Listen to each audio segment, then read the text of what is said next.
अब केरल में कुश्ती और दिल्ली में दोस्ती, इनके दोहरे चरित्र को दर्शाता है। ये दोनों सरकारें एक ही थैली के चट्टे बट्टे हैं और दोनों मिलकर केरल को लूटने का काम कर रहे हैं। मध्य प्रदेश के पूर्व मुख्यमंत्री शिवराज सिंह चौहान ने केरल सरकार पर जमकर निशाना साधा है। उन्होंने कहा कि लेफ्ट और कांग्रेस दोनों मिलकर क्राइम कमीशन और करप्शन करते हैं। साथ ही उन्होंने कहा कि मैं केरल के बच्चों का भी मामा हूं और बहनों का भी भाई हूं।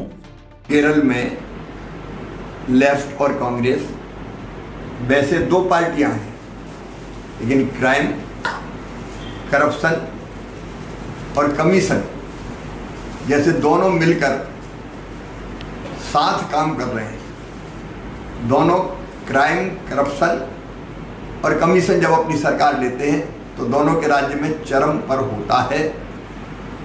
इंडी गठबंधन में दोनों साथ साथ है।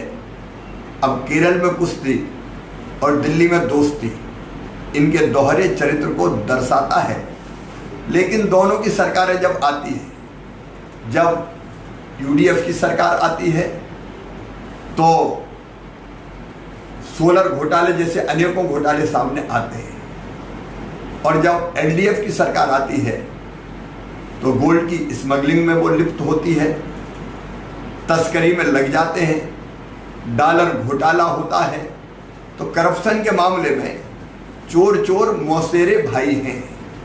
केरल सीएम पर निशाना साधते हुए उन्होंने कहा कि केरल में कुश्ती और दिल्ली में दोस्ती इनके दोहरे चरित्र को दर्शाता है। दोनों सरकारें लोकतंत्र को कुचलने का काम करती है। एक तरफ कांग्रेस, जहां करोड़ों करोड़ भारतवासी भगवान राम को अपना आराध्य मानते हैं, आस्था पर चोट कर रही है। राम मंदिर में भगवान श्री राम की प्राण प्रतिष्ठा के कार्यक्रम का बहिष्कार कर रही है। वहीं दूसरी तरफ एलडीएफ की सरकार सबरीमाला में अव्यवस्था की जिम्मेदार है। सब कुछ अराजक जैसा वहां लगता है और जिससे वहां जाने वाले श्रद्धालुओं को कठिनाई होती है। ये दोनों सरकारें एक ही थैली के चट्टे बट्टे हैं और दोनों मिलकर केरल को लूटने का काम कर रहे हैं। यहाँ असहमति दबाई जाती है, लोकतंत्र को कुचलने का काम किया जाता है।